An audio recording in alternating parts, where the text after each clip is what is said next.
नमस्कार, कान्तिपुर समाचारमा स्वागत छ। सुरु गरौँ अहिलेका मुख्य समाचारबाट। आज थप 57 जनामा कोरोना भाइरस देखियो। संक्रमितको संख्या 514 पुग्यो। बाँकेका 21 जना निको भएर घर फर्किए। नेपालको पूर्ण नक्सा निशान छापमा राख्न संविधान संशोधनको प्रस्ताव संसदमा। भारतलाई वार्ताबाटै मनाइने सरकारका प्रवक्ता भन्छन्। अन्तर्राष्ट्रियकरणबारे सोचिएको छैन। सीमा नाकामा भारतबाट स्वदेश फर्कने नेपालीको लर्को उस्तै अनेकौं शास्ति खेपेर सीमामा आइपुग्दा पनि अलपत्र परेको गुनासो। मृगौलाको डायलासिस सेवा नपाउँदा वीरगञ्जमा 1 महिनामा 7 जनाको ज्यान गयो। नारायणी अस्पतालले रेफर गरेका बिरामीको नेसनल मेडिकल कलेजले उपचारै गरेन। र पाकिस्तानको कराचीमा यात्रुवाहक विमान दुर्घटना, विमानमा 49 जना सवार।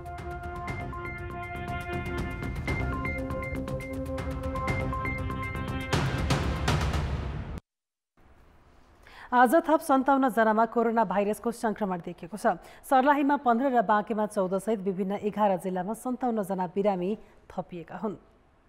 देशभर संक्रमितको संख्या 514 पुगेको छ भने भाइरस पोजिटिभ देखिएका जिल्ला 40 पुगेका छन्। बाँकेको नरैनापुरमा मात्र 13 जना थपिएका छन्। त्यहाँ यसअघि नै 73 जनामा संक्रमण देखिएको थियो। रूपन्देहीको गैडहवामा 7, सर्लाहीको गौडेता र रामनगर बहुअरुवामा 15, कपिलवस्तुको बाणगङ्गा र मायादेवमा 9, नवलपरासी पश्चिमको सुस्ता र रामग्राममा 2, चितवनको भरतपुरमा 2 तथा नवलपरासी पूर्वको त्रिवेणी र मोरङको रतुवामाईमा 1 जना बिरामी भेटिएका हुन्। यस्तै डडेलधुरामा र बैतडीमा पहिलोपटक 1 जनामा संक्रमण देखिएको छ। कैलालीमा 1.5 महिनापछि 3 जनामा भाइरस पोजिटिभ देखिएको छ। त्यहाँ यसअघि संक्रमण पुष्टि भएकाहरू निको भइसकेका छन्। भरतपुर केशवबागका भाइरस पोजिटिभ देखिएकाहरू 73 वर्षीय महिला र 74 वर्षीय पुरुष हुन्। सर्लाहीमा थपेका बिरामीमध्ये 1 जना 8 वर्षीय बालिका हुन्। आज भाइरस पोजिटिभ देखेका सबैको अवस्था सामान्य रहेको मन्त्रालयले जनाएको छ। 488 पुगेको छ। त्यसैगरी आरडीटी विधिबाट गरिएका परीक्षणहरूको संख्या 82,116 पुगेको छ। गत 24 घण्टामा मात्र पीसीआर विधिबाट थप 3,819 वटा परीक्षणहरू भएका छन्। एकै दिनमा पीसीआर विधिबाट अहिलेसम्मकै धेरै 3,819 नमुना परीक्षण गरिएको छ। संक्रमितको संख्या कपिलवस्तुमा 69 तथा सर्लाहीमा 25 पुगेको छ। भाइरसका बिरामीमध्ये अहिलेसम्म 70 जना निको भएका छन्। 21 जना आज नेपालगञ्ज स्थित सुशील कोइराला प्रखर क्यान्सर अस्पतालबाट डिस्चार्ज भएका हुन्। सरकारले लिपुलेखदेखि लिम्पियाधुरासम्मको भूभाग समेटेर जारी गरेको पूर्ण नक्सा प्रयोगमा ल्याउने क्रममा संसदमा संविधान संशोधन प्रस्ताव दर्ता गराएको छ। मन्त्री परिषदले जेठ 5 गते स्वीकृत गरेको राजनीतिक तथा प्रशासनिक नक्सा भूमि व्यवस्था मन्त्रालयले 7 गते सार्वजनिक गरेको थियो। त्यो नक्सा प्रयोगमा ल्याउने क्रममा सरकारले आज संसद सचिवालयमा संविधान संशोधनको प्रस्ताव दर्ता गराएको हो। पूर्ण नक्सा कार्यान्वयनमा ल्याउन संविधानको अनुसूचीमा रहेको निशान छापको नक्सा सच्याउनुपर्छ। प्रधानमन्त्री निवास बालुवाटारमा आज बिहान बसेको मन्त्री परिषद बैठकले संविधान संशोधनको प्रस्ताव स्वीकृत गरेको थियो। नेपालको नक्सालाई नेपालको वास्तविक सीमा अनुरूप मिलाउन आवश्यक भएकोले यो संविधान संशोधन गर्नु परेको र मूलतः यो अनुसूची 3 र निशान छापलाई संशोधन गर्न मात्रै प्रयोजनको लागि संविधान संशोधनको प्रस्ताव संघीय संसदमा पेश गर्ने निर्णय मन्त्री परिषदले गरेको हो। संशोधन प्रस्ताव संसद बैठकमा 14 गते प्रस्तुत गर्ने तयारी छ। प्रस्तावमाथि संशोधन दर्ताका लागि 72 घण्टा उपलब्ध गराउनु पर्ने व्यवस्था छ। संशोधन दर्ता नभए प्रस्तावलाई सिधै निर्णय प्रक्रियामा अगाडि बढाइनेछ। 5 दिनपछि पेश गरिन्छ। त्यस पछाडि अर्को बैठकमा यो चाहिँ 72 घण्टे संशोधनको चाहिँ प्रस्ताव आउँछ यसमा मान्य सदस्यहरूको लागि। र यदि त्यो संशोधन परेन भने यो छोटो बाटोबाट यो पारित गर्ने र अगाडि जान्छ छलफल गर्ने। संशोधन आयो भने ती संशोधनहरू पनि सदनमा पेश हुन्छन्। सभामुखले यसलाई स्वीकृत गरेर अगाडि लगिन्छ र यो सभामा छलफल भएपछि 2/3ले पास गर्ने काम हुन्छ र यो माथिल्लो सभा राष्ट्रिय सभामा जान्छ। राष्ट्रिय सभामा पनि पुनः उही प्रक्रिया दोहोरिन्छ र त्यही 2/3बाट छुट्टा छुट्टै पास गर्ने काम हुन्छ। संविधान संशोधन गर्न 2/3 मत चाहिन्छ। सत्तारूढ नेकपा एक्लैले 2/3 नभए पनि प्रमुख प्रतिपक्ष नेपाली कांग्रेस लगायतका संसदका सबै दलको सहमतिमा नक्सा जारी गरेको प्रस्ताव पारित नहुने सम्भावना छैन। यसैबीच सरकारले पूर्ण नक्सा आज राजपत्रमा पनि प्रकाशित गरेको छ। सरकारले नेपालको पूर्ण नक्साबारे भारतीय असन्तुष्टिको सम्बोधन वार्ताबाटै गर्ने बताएको छ। सरकारका प्रवक्ता समेत रहेका अर्थ एवं सञ्चार मन्त्री युवराज खतिवडाले भारत सामु प्रमाणसहित वार्ता गर्ने बताएका छन्। भारतलाई मनाउन कूटनीतिक प्रयास र वार्तालाई नै प्राथमिकता दिने भन्दै यो विषय अहिले अन्तर्राष्ट्रियकरण गर्ने बारे सरकारले नसोचेको पनि मन्त्री खतिवडाले स्पष्ट पारेका छन्। छिमेकी मुलुकहरूसँग विवाद हुने विषय हामी द्विपक्षीय वार्ताको माध्यमबाट कूटनीतिक प्रयासबाट त्यसको समाधान गर्ने हो। त्यसलाई अहिले अन्तर्राष्ट्रियकरण गर्ने अवस्थामा हामीले सोचेका छैनौँ। हामीलाई आशा छ, सरकारलाई आशा छ, हामीले वार्ताकै माध्यमबाट हामीसँग भएका प्रमाणहरू, हामीसँग भएका सबुतहरूका आधारबाट हामीले मित्र राष्ट्रसँग संवाद गरेरै हाम्रा चाहिँ ती भूमिलाई स्वतः हामीले जुन हाम्रो हो त्यो भूमिलाई उहाँहरूले स्वीकार गर्ने स्थितिमा पुर्याउन हाम्रो प्रयास रहन्छ। सरकारले लिपुलेखदेखि लिम्पियाधुरासम्मको भूभाग समेटेर नक्सा सार्वजनिक गरेकै दिन बुधबार भारतको असन्तुष्टि सार्वजनिक भएको थियो। मन्त्री खतिवडाले नक्सामा समेटिएका भूभाग नेपालकै भएकाले विवाद नगर्न भारतसँग आग्रह पनि गरेका छन्। भारतमा कोरोना भाइरस संक्रमण बढेपछि रोजगारीका लागि भारत गएका हजारौं नेपाली यतिखेर दक्षिणी सीमा नाकाबाट धमाधम नेपाल फर्किरहेका छन्। सुदूरपश्चिमका विभिन्न नाकाबाट 3 दिन यता मात्रै करिब 7,000 नेपाली स्वदेश फर्किए। तीमध्ये झण्डै 5,500 नेपाली कैलालीको गौरीफन्टा नाकाबाट भित्रिएका छन्। तर 400 जनाको मात्रै नाकामा द्रुत परीक्षण गरिएको छ।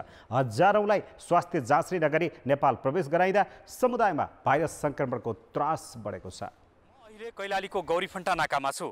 भारतमा कोरोना भाइरस संक्रमण व्यापक रूपमा फैलिएपछि रोजगारीका लागि त्यहाँ गएका नेपालीहरू अहिले धमाधम घर फर्किरहेका छन्।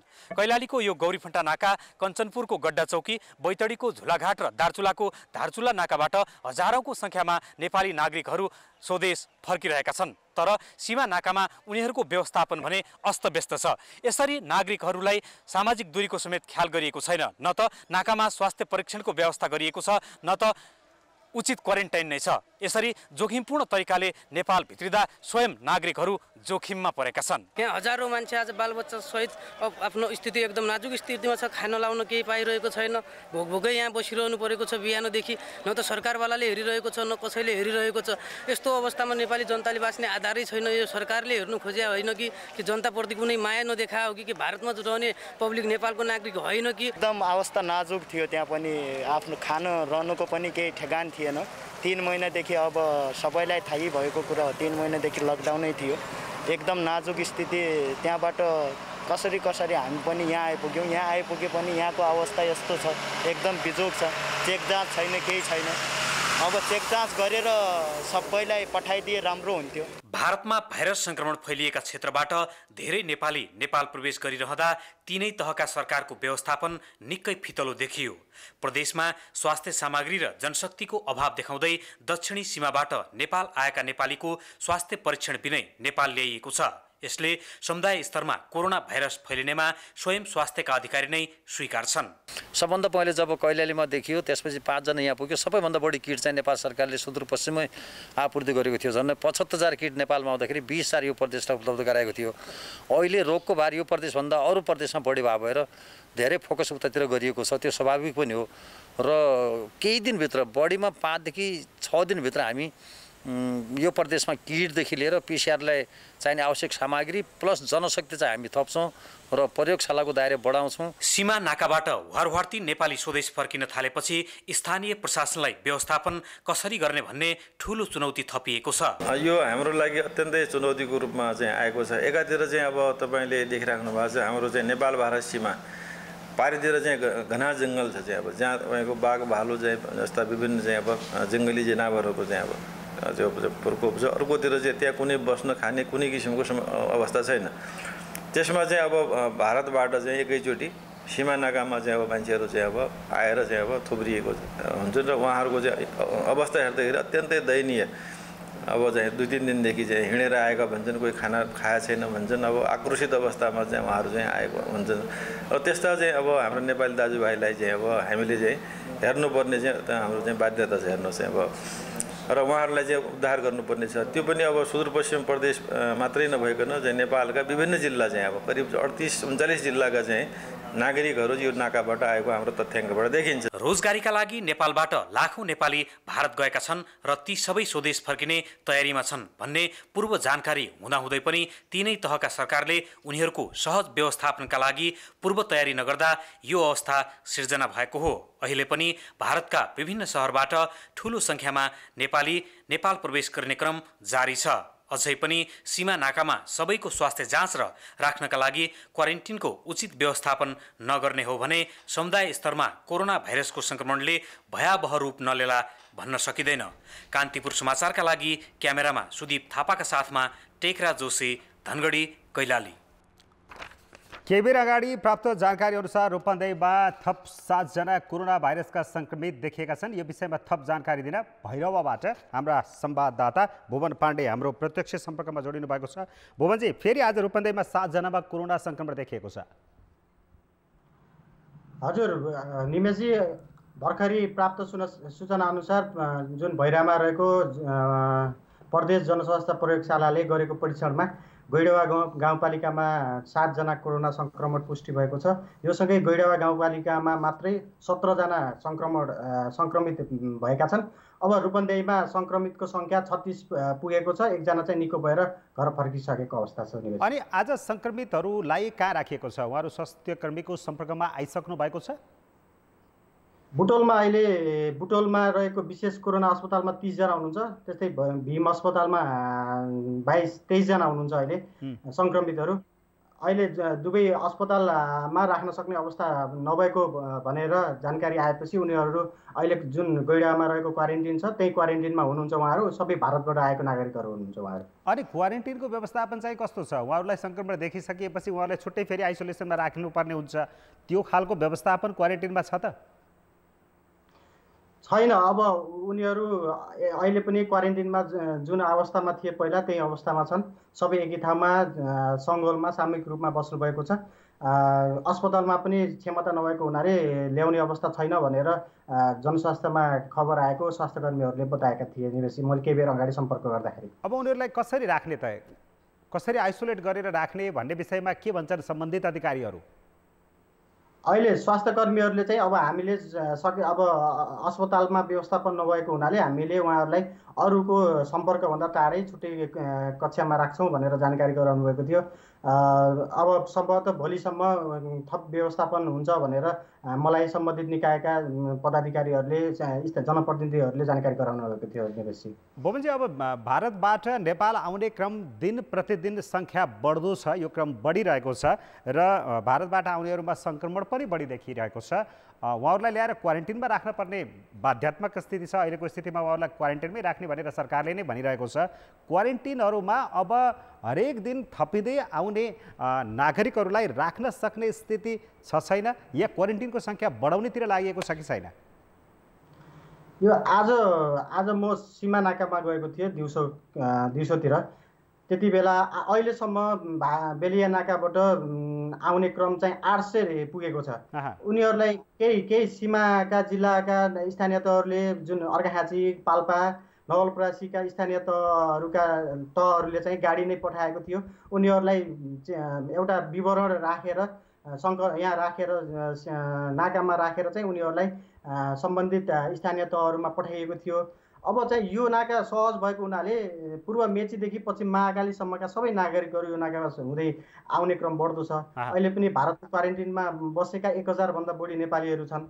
अब बाहिर खुला आकाशमा बसेका पनि त्यतिकै मात्रामा नेपालीहरू आउने क्रम बढिरहेको छ। जुन रेल सेवा पनि सञ्चालन भएको हुनाले अब उनीहरूलाई चाहिँ भइरहेका स्थानीय तहहरूले केही रूपमा व्यवस्थापन चाहिँ गरेको छ, तर व्यवस्थापन चाहिँ ठुलो कठिनाइ देखिन्छ। अब त्यो अनुसारको जुन आउने क्रम बढ्दो भएको हुनाले पनि अब ठुलो सङ्ख्यामा व्यवस्थापन गर्न हामीलाई आर्थिक अभाव पनि परेको छ भनेर स्थानीय तहहरूले भनिरहेको अवस्था छ। प्रदेश सरकारले पनि यसमा समन्वय गर्ने भनेर बताइएको थियो, तर त्यो अहिलेसम्म हुन सकेको छैन। निवेशी तर नाकाबाट आउनेहरूलाई त्यहाँ नाकामा कुनै पनि प्रकारको परीक्षण चाहिँ गरिएको छैन हैन अहिले? पहिला जुन ज्वरो नापेर आउने क्रम थियो, सुरुमा चाहिँ आरडिटी पनि गरिन्थ्यो वैशाखको महिनामा। तर जेठ लागिसकेपछि अहिले जति आउनुभयो, अब गएको हप्तामा मात्र 1980 जना आएको तथ्याङ्क छ। त्योभन्दा अगाडि 1210 जना आएको तथ्याङ्क थियो। उनीहरू कसैलाई पनि आरडिटी गरिएको छैन, ज्वरो पनि नापिएको छैन। विवरण टिपिन्छ अनि नेपालमा लिएर आइन्छ। कुनै सम्बन्धित निकाय, अब स्थानीय तहहरूले चाहिँ आफ्नो सम्बन्धित कार्यालयमा स्थानीय तहमा लिएर गएको अवस्था छ भने धेरै रूपन्देहीमा हुनुहुन्छ। उहाँहरूको पनि अहिले आरडिटी गरिएको छ। आरडिटी चाहिँ छ, अहिले भिटिएम अभाव भएको हुनाले स्वाब सङ्कलन गर्न पनि सकिएको छैन। अहिले भर्खरै केही बेर अगाडि मैले जनस्वास्थ्य प्रयोगशालाका प्रमुख राजेन्द्र कुमार गिरीसँग सम्पर्क गरेको थिएँ। उहाँले बताएअनुसार भारतबाट आएका 28 जनामा आरडिटी परीक्षण गर्दा पोजिटिभ देखिएको छ। उहाँहरूको स्वाब सङ्कलन गर्नलाई भिटिएम छैन। त्यो 4 दिन भइसक्यो, अभाव छ। हामीले उहाँहरूको सङ्कलन पनि गर्न सकिएको छैन भनेर जानकारी दिनुभएको थियो निवासी मलाई भर्खरै। धन्यवाद, धेरै धेरै धन्यवाद छ।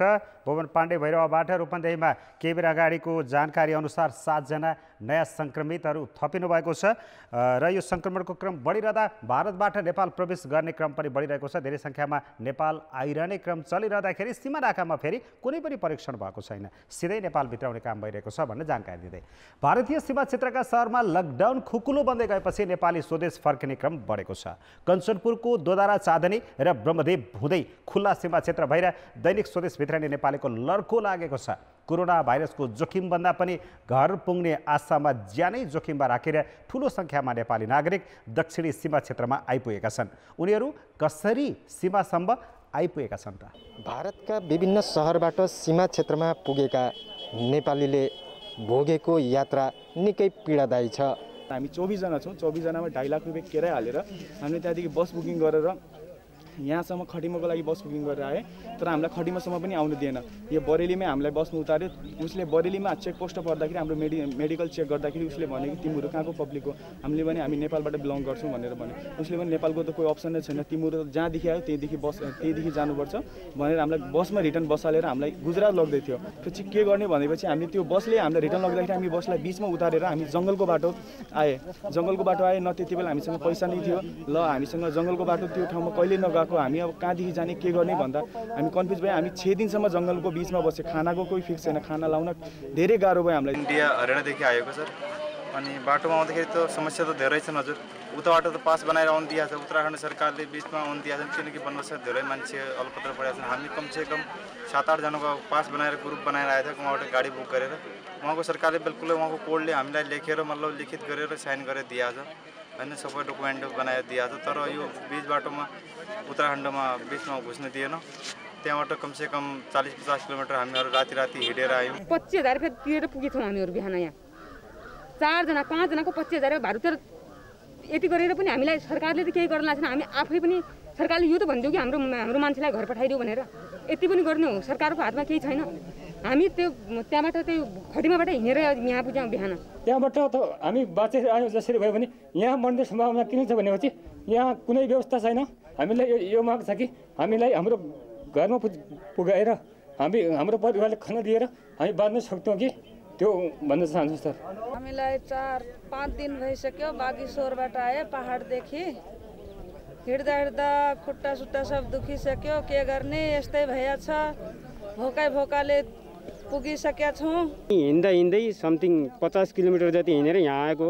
उता बनबसको नाकामा जाँदाखेरि पनि त्यहाँ लखेड्न आयो पुलिसले। अनि कहाँ जाने भनेर जङ्गल गएर यहाँ आएको। हामी अल्मुडाबाट 8 दिनको पैदल मार्ग गरेर हामी चाहिँ यो चक्करपुरको चौकी पार गरेर हामी नेपाल प्रवेश भयौँ। चम्पावत जिल्लाको बिच बोर्डरमा हामीहरूलाई पुलिसले गाली बेइज्जत गरेर हामीहरूलाई त्यहाँबाट लखेड्न खोज्यो। जहाँ छ उही ठाउँमा जाउँ। अब हामीहरूले के गर्ने? उता जाउँ, इन्डियनहरूले नेपालीहरूको ठाउँ भने इन्डियन ठाउँ भनेर उहाँबाट धकेल्न खोज्ने।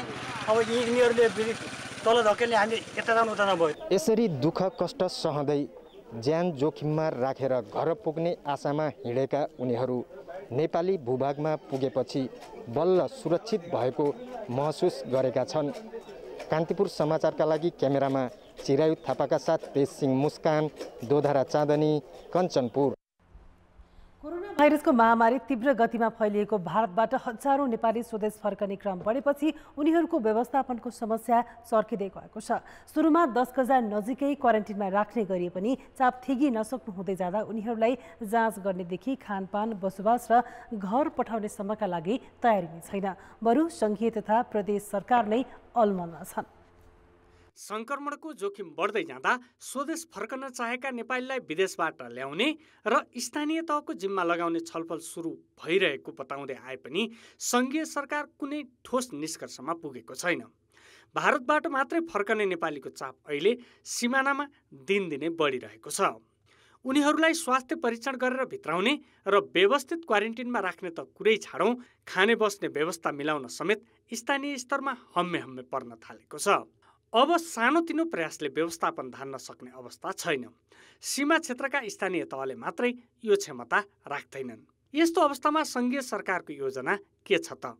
भारतमा भएका नेपालीहरूको खानपान र बस्नेको व्यवस्था भारतीय सरकारले गर्ने र नेपालमा भएका भारतीयहरूको व्यवस्थापन नेपाल सरकारले गर्ने भन्ने हाम्रो समझदारी थियो। त्यो समझदारी अनुसार नै हामी अगाडि बढ्यौँ। तर पछिल्लो दिनमा भारततिर चाहिँ सार्वजनिक यातायातहरू पनि खुल्न थालेको अवस्थामा नेपालीहरू अब भारतमा दिनदिनै संक्रमण बढ्दै पनि गएको छ। सायद उहाँहरूले आफूलाई असुरक्षित महसुस गर्नुभयो होला र स्वदेश फर्कन खोज्नु भइसकेपछि अब उहाँहरूलाई व्यवस्थित गर्नु बाहेक हामीसँग अर्को विकल्प छैन। त्यसकारणले हामीले सिमानामा रहेका जिल्ला र त्यहाँको गाउँपालिका नगरपालिकालाई उहाँहरूलाई सकुशल ल्याउने र आफ्नो ठाउँमा क्वारेन्टाइनमा राख्ने भनेर भनेका छौँ। भारतसँग सिमाना जोडिएका प्रदेशहरूमा केही हजारलाई मात्रै व्यवस्थापन गर्ने तयारी थियो। तर अहिले थेगी नसक्नु संख्यामा सीमा क्षेत्रमा जम्मा हुने र भित्रिने क्रमले प्रशासन र स्थानीय तहको टाउको दुखाइ बनेको छ। तर यसरी भित्रिनेको संख्या बढ्दै जाने पूर्व आकलन हुँदाहुँदै त्यो अवस्था कसरी व्यवस्थापन गर्ने भन्नेमा प्रदेशहरूले ध्यान नपुर्याउँदा पनि अहिलेको अस्तव्यस्तता देखिएको हो। कतिसम्म भने अहिले प्रदेश सरकारले आफ्नो क्षेत्रकालाई र त्यो पनि स्थानीय तहको समन्वयमा मात्रै राख्न सकिने बताउन थालेका छन्। आफ्नो प्रदेशभित्र का जनताहरूलाई त हामी म्यानेज गरौँला, तर 5 नम्बरको बाटो भएर अब कर्णालीका मान्छे अथवा गण्डकीका मान्छे जुन आइरहेका छन्, त्यो सम्बन्धित जुन पालिकाका मान्छे बोर्डरमा आएका छन्, अब त्यही पालिकाले सिधै आफ्नो भनौँ न अब गण्डकीतिर अथवा कर्णालीतिर फोन गरेर उहाँहरूले म्यानेजमेन्ट गर्नुपर्छ र सम्बन्धितले बोर्डरमै पठाएर यदि नेपाल सरकारले इन्डिया सरकारसँग कुराकानी गरेर यताको मान्छे उता जाने, उताको मान्छे यता आउने भन्ने एक्सचेन्ज गर्ने कुरो भयो भने जुन जुन पालिकाका मान्छेहरू हुन् त्यो पालिकाका मान्छेलाई सिधै गाडीमा हालेर त्यो सम्बन्धित पालिकाले नै, सम्बन्धित प्रदेशको सम्बन्धित पालिकाले एकैचोटि गाडीमा हालेर आफ्नो क्वारेन्टाइनमा राख्ने व्यवस्था गर्यो भने त 5 नम्बर प्रदेशले आफ्ना जनतालाई त म्यानेज गरिहाल्छ। तर अब गण्डकी र कर्णाली समेतलाई हामीले नै क्वारेन्टाइनमा राखेर 14 दिन पालेर त्यसपछि आरडिटी टेस्ट गरेर अनि हस्पिटल पठाउने काम त हामीले गर्न सक्दैनौँ। अझै पनि स्थिति भयावह बन्न नदिन संघीय सरकारले भारतबाट भित्रिनेहरूलाई उचित व्यवस्थापन गर्न अविलम्ब कदम चाल्नुपर्छ। कान्तिपुर समाचारका लागि बुटवल सहकर्मी अमृता अनमोलका साथ दीपक आचार्य, काठमाडौँ। सरकारले 1 हप्ताभित्र विदेशमा समस्यामा परेका श्रमिकलाई स्वदेश फिर्ता ल्याउने गृह कार्य गरेको छ। पहिलो चरणमा 30,000 नेपालीलाई ल्याउने तयारी छ। विदेशमा अप्ठ्यारोमा परेका नेपाली कामदार र विद्यार्थीलाई 1 हप्ताभित्रै उद्धार थाल्ने गरी सरकारले तयारी अघि बढाएको छ। कतिपय देशले आफ्ना नागरिकलाई फिर्ता लैजानका लागि दबाब दिन थालेपछि सरकार उद्धार गर्ने निष्कर्षमा पुगेको हो। उनीहरूलाई स्वदेश ल्याएपछिको व्यवस्थापन कसरी गर्ने भन्नेमा सरकारले गृह कार्य गरिरहेको छ। बाहिरबाट आएपछि क्वारेन्टाइन अनिवार्य बस्नुपर्ने भएकाले पैसा तिरेर होटेलमा बस्न सक्नेलाई होटेलको व्यवस्था मिलाउने सरकारको प्रयास छ। यस्तै पैसा तिर्न नसक्नेलाई सरकारी क्वारेन्टिनमा राखिनेछ। सक्नेले आफैले पैसा तिरेर, नसक्नेले पनि त्यस्ता होटलहरूसँग भाडामा लिएर पनि गर्न सकिन्छ। स्कुलहरूमा पनि व्यवस्थापन गर्न सकिन्छ र कतिपय विषयहरूमा टेन्टहरू राखेर पनि खुला ठाउँहरूमा गर्न सकिन्छ। धर्मशालाहरू, स्कुलहरू जहाँ खाली स्थान छ र आवश्यक न्यूनतम पूर्वाधार भएका ठाउँहरूमा हामी त्यसरी क्वारेन्टाइन गर्न सक्छौँ। क्वारेन्टिनका लागि शैक्षिक संस्थाका छाता सङ्गठनदेखि पार्टी प्यालेसका सञ्चालकसँग छलफल भइरहेको छ। मानव बस्तीसँग नछोइएका स्कुल कलेजमा कति राख्न सकिन्छ भन्नेबारे अध्ययन भइरहेको श्रम मन्त्रालयका अधिकारीको भनाइ छ। यस्तै होटेल व्यवसायीका छाता सङ्गठनले काठमाडौँमै क्वारेन्टिनका लागि 50,000 कोठा दिन सक्ने बताएका छन्। उनीहरू कोही चाहिँ नन स्टामा बस्नुहुन्छ होला, कोही एक तारेमा बस्नुहुन्छ होला, त्यसको लागि बन्दोबस्त गर्नको प्रक्रिया हामी मिलाउँदैछौँ र जस्तो गरेर गभर्मेन्टलाई पनि चुनौती भयो यो सिचुएसनमा, त्यस्तो चुनौती हामीलाई पनि छ। तर अहिले चाहिँ नि कसरी हाम्रो नेपालीलाई चाहिँ नि आफ्नो मुलुकमा फर्काएर उनीहरूलाई चाहिँ नि हेल्प गर्ने नै हाम्रो दायित्व त्यही हो। सरकारले पहिलो चरणमा कानुनी हैसियत प्राप्त गर्न नसकी बसेका श्रमिकलाई ल्याउँदैछ। त्यस्तै करार अवधि सकिएका र कम्पनी बन्द भएका श्रमिक प्राथमिकतामा रहेका छन्। दूतावासले समस्याग्रस्त भनी पहिचान गरेका कामदारलाई तत्काल उद्धार गरिनेछ। 3 लाख कामदार फर्किने सूचीमा रहेको हुँदा व्यवस्थापनमा भने चुनौती हुनेछ। कान्तिपुर समाचारका लागि सुमन पन्थ, काठमाडौँ। समाचारमा पुनः स्वागत छ। केही महिना अघिसम्म वीरगञ्जको नारायणी अस्पतालमा उपचार सेवा लिँदै आएका 42 जना मृगौलाका बिरामी मध्ये गएको 1 महिनाभित्र 7 जनाको ज्यान गइसकेको छ। नियमित सेवा दिँदै आएको नारायणी अस्पतालले वैशाख 2 गते उनीहरूलाई उपचार सेवा लिन वीरगञ्जकै नेसनल मेडिकल कलेजमा पठाएको थियो, जहाँ उनीहरूको नियमित उपचार नभएर ज्यानै गएको छ।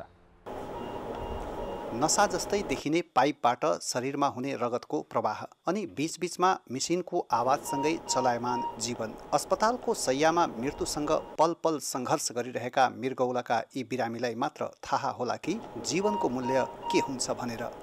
42 जना मृगौलाका बिरामीलाई वीरगञ्जको नारायणी अस्पतालले यसरी नै नियमित रूपमा हेमोडायलासिस सेवा प्रदान गर्दै आएको थियो। रिपोर्टिङको क्रममा हामी केही महिना अघि मात्र अस्पतालमा पुगेर उपचार सेवा लिइरहेका केही बिरामी र उपचारमा संलग्न चिकित्सकसँग सानो कुरा गरेका थियौँ। मनमा एउटा पीडा हुन्छ कहीँ न कहीँ कि एउटा हेमोडायलासिस जस्तो संवेदनशील वार्डलाई चलाउँदाखेरि पनि जुन हिसाबमा एउटा राम्रोसँग सञ्चालन गर्न सकेको भए कमसेकम यस्तो दुःख यस्तो पीडा सुन्नु पर्दैन थियो भन्ने एउटा चिकित्सकको जुन एउटा फिलिङ हुन्छ, यो बारम्बार यो फिलिङले दिमागलाई स्ट्राइक गरिरहेको हुन्छ हामीलाई। चैत्र 30 गते वीरगञ्जमा देखा परेको कोरोना भाइरसको संक्रमणसँगै संक्रमितको उपचार नारायणी अस्पतालमा गर्ने भएपछि वैशाख 2 गते यी बिरामीहरूलाई नारायणी अस्पतालले वीरगञ्जकै नेसनल मेडिकल कलेजमा पठायो। तर उपचारमा मेडिकल कलेजले गरेको हेलचेक्राइका कारण गएको 1 महिनाभित्र 42 जना मध्ये 7 जनाले ज्यान गुमाइसकेका छन्। गुनासाहरू चाहिँ बिरामीहरूबाट नआएका होइनन्, त्यसको लागि हामीले दुईटै पक्षले हामीले पनि नेसनल मेडिकल कलेजसँग चाहिँ समन्वय गऱ्यौँ, उनीहरूसँग चाहिँ उहाँलाई सूचित गऱ्यौँ कि यस्तो समस्याहरू आएको छ र उहाँहरूले पनि त्यो कुरा पोजिटिभ लिनु भएको हो। तर बिचमा हिजो आज आएर चाहिँ के पनि जानकारी हुन आयो, अब यो आधिकारिक त होइन तर पनि के कुरा गुनासो आउन आयो भने त्यहाँ डायलिसिस गराइरहेका चाहिँ नारायणीमै डायलिसिस गराउने जुन हामीले त्यहाँ व्यवस्थापन गरेको त्यसको 7 जनाको मृत्यु भयो भन्ने कुरा चाहिँ जानकारीमा आयो। ज्यान गुमाउनेमा पर्सा जिल्ला भौराटारका कृष्ण ठाकुर, अमुवाका नन्दलाल महतो, वीरगञ्ज लक्ष्मणवाका नागेन्द्र झा, वीरगञ्ज मुरलीका नासरिन बानु, सर्लाहीका अजय कार्की, रौतहट गौरका तलबुन नेसा र रञ्जित मण्डल रहेका छन्। बिरामीलाई नियमित डायलासिस सेवा नदिएको कारण यिनको ज्यान गएको बिरामीका आफन्तले गुनासो गरेका छन्। बिरामीसँग भेटेको र कुराकानी गरेको हिजो जस्तै लाग्छ अनि आँखा अगाडि नै घुमेको देखिन्छ तिनको तस्बिर। तर आँखा चिम्म गर्दा संसार अँध्यारो देखिए जस्तै अँध्यारोमा परिणत भएका छन् ती जीवनहरू। तिनको मृत्यु कसको लापरवाहीले भयो त्यसको विषयमा आवश्यक छानबिन गरी कानुनी कारबाही गर्न आवश्यक देखिन्छ। कान्तिपुर समाचारका लागि क्यामेरामा पंकज श्रेष्ठका साथ उपेन्द्र ठाकुर, वीरगञ्ज, पर्सा। लकडाउनका कारण काम गरेर खानुपर्ने विपन्न गरिब र मजदुरका लागि भोकै बस्नु नपरोस् भनेर ती वर्गलाई स्थानीय तहले पहिचान गरेर राहत उपलब्ध गराउनु भनेर परिपत्र नै गरे। तर स्थानीय सरकारले विपन्न र गरिबको पहिचान गर्न नसकेर जथाभावी ढङ्गले राहत वितरण गर्दा वास्तविक पीडितसम्म नपुग्दा 70मा 1 जनाको खाना खानै नपाएर ज्यान गएको छ। 4 दिन अघि मङ्गलबार सप्तरीको कञ्चन रूप नगरपालिका पथरीका 50 वर्षीय मलर सदाको मृत्यु भयो। कोरोना भाइरसको संक्रमण हुन नदिन सरकारले गरेको लकडाउनले बनीबुतो गर्न नपाएपछि सदाको घरमा 4 दिनदेखि चुल्हो बलेको थिएन। 5 दिन अघि सोमबार जसरी पनि काम खोजेर साँझका लागि चामल लिएर आउँछु भन्दै श्रीमतीसँग बाचा गरेर घरबाट निस्केका उनी केही पर पुगेपछि खेतबारीमा ढले। आफन्तको सहयोगमा घर ल्याए पनि खाना खान नपाएका परिवारले उपचार गराउनुपर्छ भन्ने सोच्न पनि सकेनन्। रातभरि घरमै अचेत अवस्थामा राखिएका मलरका लागि छिमेकीले ल्याइदिएको चामलको भात नपाक्दै श्रीमानको मृत्यु भएको श्रीमती जलेश्री देवीले वेदना सुनाइन्। पुतोहू के घर में खर्चा नहीं छै जे हमरा बुढ़वा बुढ़िया के देतिए खाय ले। की करबे, घर दुआर नहीं है, कत रहबे, खाय ले नहीं भेटैया। कदरे बनेबे एवरी कदरे बनेबे, आई अपने मर गेले भूखे प्यासे। घर बना तो कहे अखनी नहीं बनेबे घर, करे नागरिकता बनेबो तब बनेबो घर, ताते अपने चल गेलो, जान में गेलो, मर गेलो। कञ्चनरूप नगरपालिकाको पथरी गाउँमा दलित समुदायको बाहुल्य छ। त्यहाँका झन्डै 70% भन्दा बढी सदा समुदायका सदस्यलाई अहिले रोग भन्दा नि भोकले सताएको छ। काम पनि गर्न दिदैन। अब वार्ड अध्यक्ष यताको मेजर पनि छ, त्यो पनि केही सोच्दैन। के गर्ने हामीहरू? एक त प्रदेश र स्थानीय सरकारले उपलब्ध गराएको पहिलो चरणको राहत अपुग भयो भने दोस्रो चरणमा प्रदेश सरकारले 24 घण्टा भित्रै विपन्न परिवारलाई राहत पुर्याउने निर्णय गरे पनि उक्त निर्णय अझै कार्यान्वयन भएको छैन। सप्तरी सहित प्रदेश 2 का जिल्लामा थालिएको राहत वितरणमा चरम अनियमितता भएको तथ्य यसअघि नै सार्वजनिक भइसकेको छ। सप्तरीमा पनि राहत पाउनेमा धनाडेदेखि तत्कालीन पूर्व गाविस अध्यक्ष तथा जनप्रतिनिधिकै नातागोता छन्। कञ्चनरूप पथरीका मलर सदाको भोकले निधन भएको तितो सत्य जिल्ला प्रशासनका कर्मचारी अझै स्वीकार्दैनन्। सम्बन्धित व्यक्तिको परिवारले पनि 15 किलो चामल र 120 रुपैयाँ राहत बाबत बुझेर लगेको हामीले जानकारी प्राप्त हुन आएको छ। त्यसकारणले गर्दा यो मान्छेले राहत नपाएर भोकले मर्नुपर्ने स्थिति आएको होला जस्तो लागेन वडाध्यक्षजीसँगको कुराकानी सुन्दाखेरि। प्रदेश 2 को जनसङ्ख्या 54 लाख भन्दा बढी छ। तीमध्ये 47.9% बहुआयामी गरिब छन् भने 28% जनसङ्ख्या त पूर्ण गरिब रहेको तथ्याङ्क सरकारकै छ। कञ्चनरूप नगरपालिका 5 मा एकजना दलित समुदायका मलर सदाको 3 दिन अघि चाहिँ मृत्यु भएको छ भोकको कारणले गर्दाखेरि खाना नपाएर। र मलर सदा जस्तै प्रदेश 2 मा थुप्रै चाहिँ के भन्छ सीमाङ्कित समुदाय चाहिँ यो कोरोनाको यो कहरबाट यो भन्दा पनि यो भोकमरीबाट चाहिँ के भन्छ भोकमरीको समस्यामा छ। सङ्घ र प्रदेश सरकारले चाहिँ उनीहरूले जनतालाई बचाउनका लागि राहत चाहिँ पर्याप्त मात्रामा दिएको छैन। स्थानीय पालिकाहरूको पनि प्राथमिकतामा राहत भन्दा पनि विकास निर्माण परेको छ। राहत वितरण गर्ने सरकारी विनियमावली नै त्रुटिपूर्ण छ। उपलब्ध भएको राहत पनि वास्तविक पीडितसम्म स्थानीय जनप्रतिनिधिले पुर्याउन सकेका छैनन्। भोकै बसेकाहरूको पहिचान गरी उनीहरूकै घर दैलोसम्म राहत सामग्री पुर्याइदिए मात्र सार्थक हुन सक्छ। कान्तिपुर समाचारका लागि आर्यन विश्वास, राजविराज, सप्तरी। भारतबाट अतिक्रमित कालापानी क्षेत्र नजिक सरकारले बल्ल तल्ल सशस्त्र प्रहरीको सीमा सुरक्षा चौकी स्थापना त गरेको छ, तर त्यस क्षेत्रमा प्रशासनिक उपस्थिति बढाउन चाल्नुपर्ने अरू कदमतर्फ भने तयारी गरेको छैन।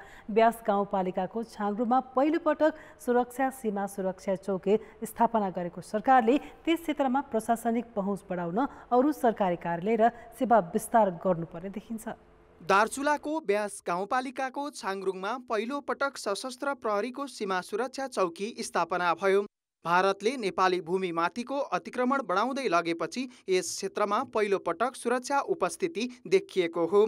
यही सुरक्षा चौकी स्थापना गर्न पनि निकै धेरै कसरत गर्नु पर्यो।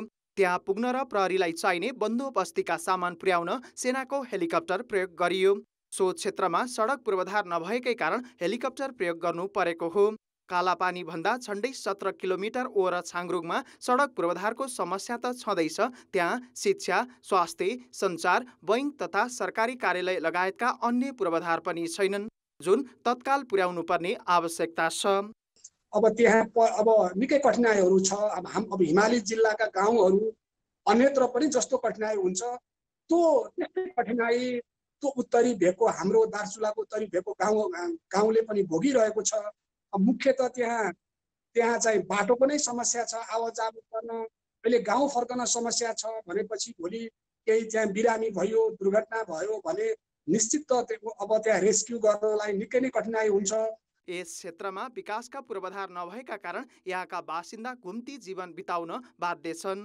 गर्मी याममा छाङरुङ क्षेत्रमा खेतीपाती गर्न मात्र जाने, जाडोमा सदरमुकाम वा अन्य क्षेत्र बस्न आउने भएकाले यस क्षेत्रको वन जङ्गल र अरू प्राकृतिक स्रोत भारततिर निकासी हुन्छ।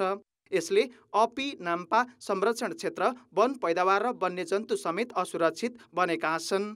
प्रशासनिक र सुरक्षा उपस्थिति बलियो बनाउँदै पूर्वाधार विस्तार गर्न सके यस क्षेत्रका बासिन्दाको जीवन मात्र सहज हुने छैन, सीमा क्षेत्र थप अतिक्रमण हुनबाट जोगिनेछ। भूगोल हाम्रो बढ्छ, गाउँपालिकाको पनि, र तिनीहरू पनि समावेश गरेर एउटा प्रशासनिक एकाइ पनि राख्ने, भन्सार कार्यालयको व्यवस्था गर्ने, अनि सीमा सुरक्षाको सन्दर्भ त सीमामा चौकी राख्नु त पर्यो नै, र व्यवस्थित रूपले हाम्रो प्रशासनिक, हाम्रो आर्थिक र हाम्रो सैनिक सुरक्षाको उपस्थिति त्यहाँ राख्यो भन्ने मलाई लाग्दछ एउटा नयाँ वातावरणको सुरुवात हुन्छ।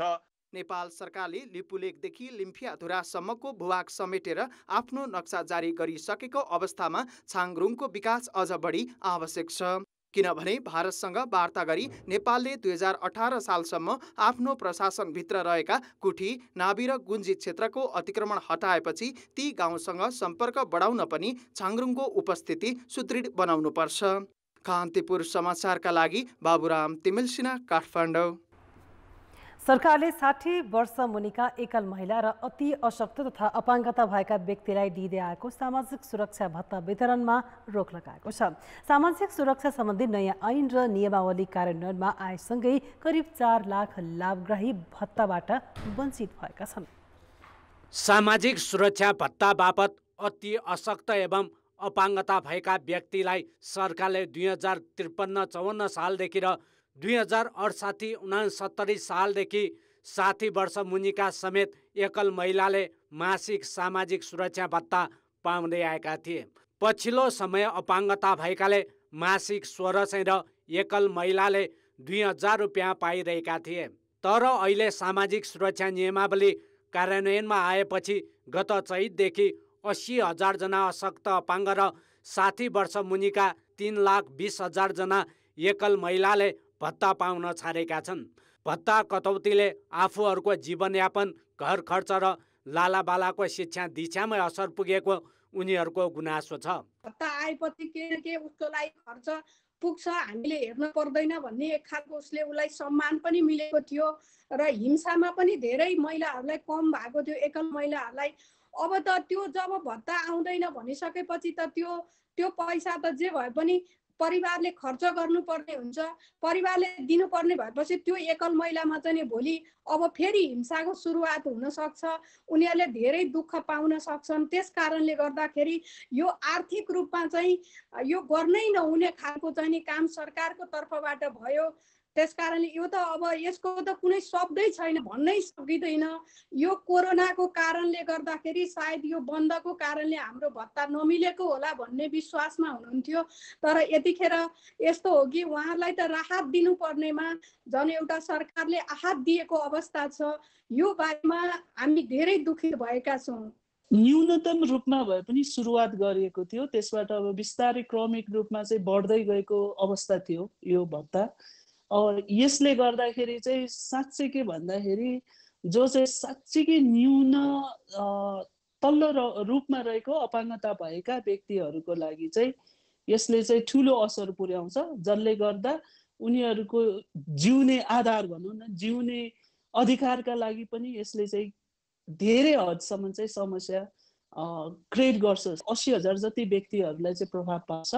र त्यसपछि अर्को कुरा के भन्दाखेरि यसले न्यूनतम रूपमा पनि अब अपाङ्गता भएका व्यक्तिहरूका लागि चाहिँ जुन चाहिने औषधि उपचार भयो या त्यसपछि उनीहरूको लागि जिउनको लागि चाहिँ केही आधार पनि यसले चाहिँ यो भत्ताले चाहिँ प्रदान गर्दै आएको थियो। त्यो कुराहरूको लागि चाहिँ साँच्चैकै उनीहरूको जीवन जिउनको लागि चाहिँ समस्यामा चाहिँ पार्छ। सरकारले 2075 असोजमा नयाँ सामाजिक सुरक्षा ऐन जारी गरी न्यून आयको मापदण्ड नतोकुन्जेल 60 वर्ष मुनिका एकल महिला, अशक्त अपाङ्गता भएका व्यक्ति सामाजिक सुरक्षा भत्ता कटौती गर्ने निर्णय गरेको थियो। तर अहिलेसम्म न्यून आय भएका व्यक्ति को हुन् र त्यो सङ्ख्या कति छ भन्ने कुनै मापदण्ड तोकिएको छैन।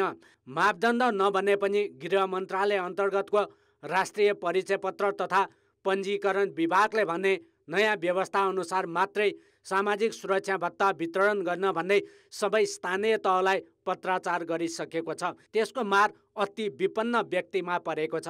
2076 साल चैत्र 3 गते सामाजिक सुरक्षा नियमावली राजपत्रमा प्रकाशन भएर कार्यान्वयनमा आयो।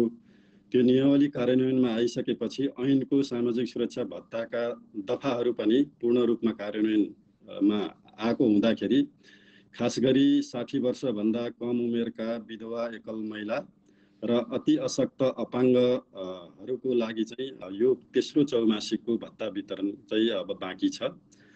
त्यो भत्ता वितरण गर्ने सन्दर्भमा यो अप्ठ्यारो परेको हो र त्यसलाई गाँठो फुकाउने तरिकाले हामी अगाडि बढिरहेका छौँ। महामारीको यो विषम परिस्थितिमा विपन्न तथा न्यून आय भएका व्यक्तिलाई खोजी खोजी राहत दिनुपर्ने बेला सरकारले उल्टै पाइआएको सुरक्षा भत्ता खोज्नु कति उचित हो? सरकारले पुनरावलोकन गर्ने हो कि?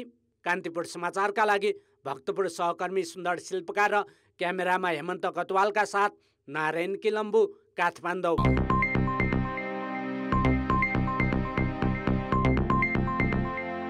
कोरोना संक्रमण रोकथामका लागि भन्दै मुलुकभर लकडाउन भएको 2 महिना हुन थाल्यो। यो अवधिमा एकातिर उत्पादन र विकास निर्माणका काम ठप्प छन् भने अर्कोतर्फ महामारी झन बढ्दैछ।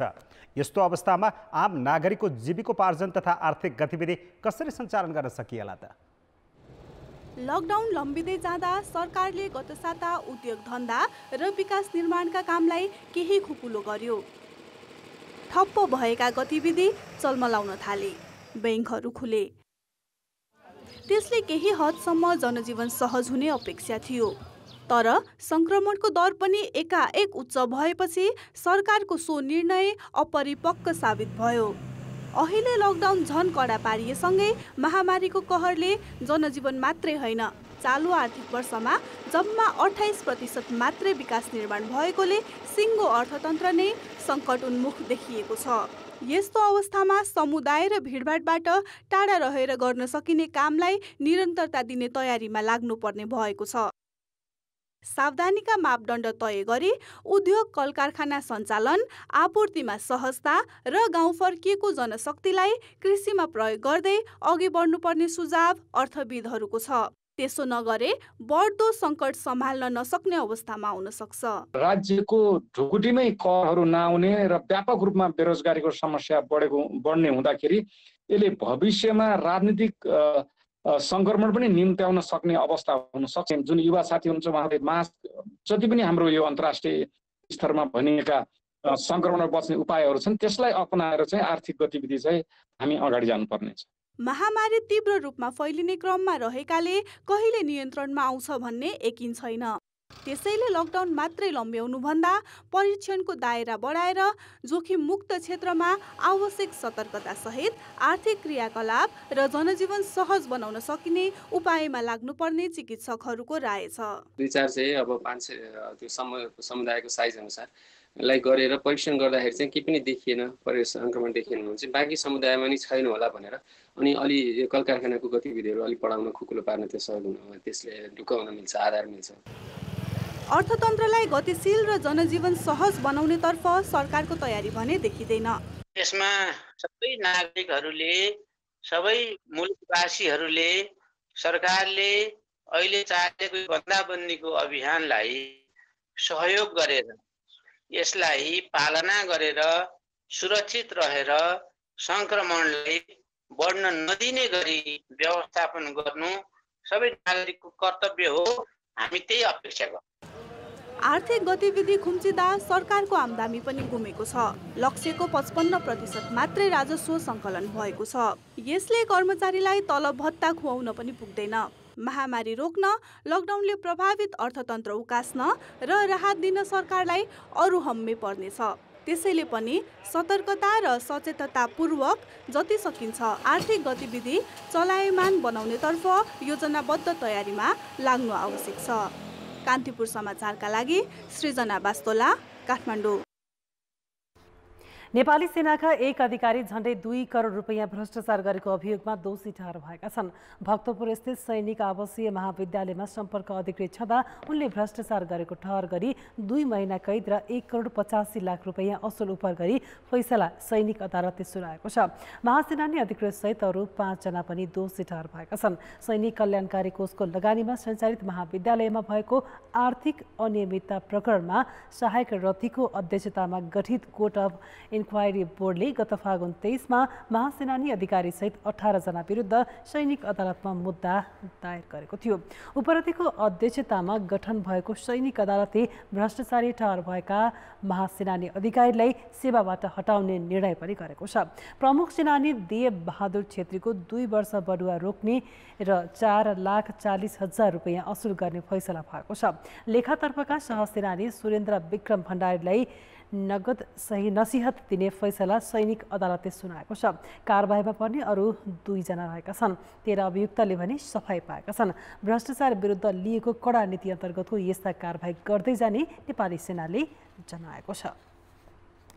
संसदीय समितिले 60 वर्ष मुनिका एकल महिला र अपाङ्गता भएका व्यक्तिको सामाजिक सुरक्षा भत्ता नरोक्न सरकारलाई निर्देशन दिएको छ। प्रतिनिधि सभाको महिला तथा सामाजिक समितिको आज बसेको बैठकले विपन्न, अशक्त र असहाय अवस्थामा रहेका 60 वर्षभन्दा मुनिका एकल महिला, फरक क्षमता भएका लगायतलाई दिँदै आएको सामाजिक सुरक्षा बापतको भत्ता नरोक्न गृह मन्त्रालयलाई निर्देशन दिएको हो। समितिले सामाजिक सुरक्षा भत्ताको सम्बन्धमा यसअघि गर्दै आएका कामको विवरण समेत मागेको छ। असहाय एकल महिला, अपाङ्गता भएका, फरक रूपले सबल बालबालिका, आफ्नो हेरचाह आफै गर्न नसक्ने तथा लोकोन्मुख जातिका नागरिकहरूले सामाजिक सुरक्षाको अधिकार सुनिश्चित गर्ने सामाजिक सुरक्षा सम्बन्धी कानुनहरू र प्रचलित व्यवहार बीच भिन्नता देखिएको कारण लाभग्राहीहरूलाई समस्या परेको भनी सम्बन्धित पक्षहरूबाट यस समितिमा गुनासाहरू प्राप्त भएकोले सो सम्बन्धमा गरेका कामहरूको विस्तृत विवरण यथाशीघ्र यस समितिलाई उपलब्ध गराउन। बैठकमा सांसदहरूले लकडाउनका बेला विपन्न, अशक्त र असहाय अवस्थामा रहेकाहरूलाई थप राहत दिनुपर्नेमा भत्ता रोकेको भन्दै आपत्ति जनाएका थिए। ससानो इलम गरेर परिवारको गुजारा चलाउँदै आएका धनुषाका उद्यमी लकडाउनका कारण बजार नपाएर समस्यामा परेका छन्। लकडाउन खुलेपछि बिक्री हुने आशामा ऋण काटेर रात दिन नाङ्लो बनाउने काम गर्दै आएका धनुषाका विपन्न दलितले अहिलेसम्म सरकारी राहत समेत पाएका छैनन्। लगातार 2 महिनादेखिको लकडाउनका कारण धनुषाका नाङ्लो उद्यमीहरू समस्यामा परेका हुन्। धनुषाधाम नगरपालिका हरिपुरका 35 परिवारका 175 जना भन्दा बढी मानिस नाङ्लो बनाउने काम गर्दै आएका छन्। दैनिक 300 वटा भन्दा बढी नाङ्लो उत्पादन हुँदै आए पनि लकडाउनले बजार नपाएर यिनीहरू समस्यामा परेका हुन्। यो नाङ्लो अब सेल हुनु पाएको छैन, बजारमा बेच्नु पाएको छैन, त्यही हो अलिकति कष्ट भनेको चाहिँ त्यही छ। अब काम चाहिँ हाम्रो चलिरहेको छ भन्नु पर्यो। अब घर बसी कामहरू छ हाम्रो। सम्पत्तिको नाममा ससाना छाप्रो मात्र रहेका यी दलित उद्यमीले बनाएको नाङ्लो बिक्री गर्न नपाएपछि लगत समेत उठ्न सकेको छैन।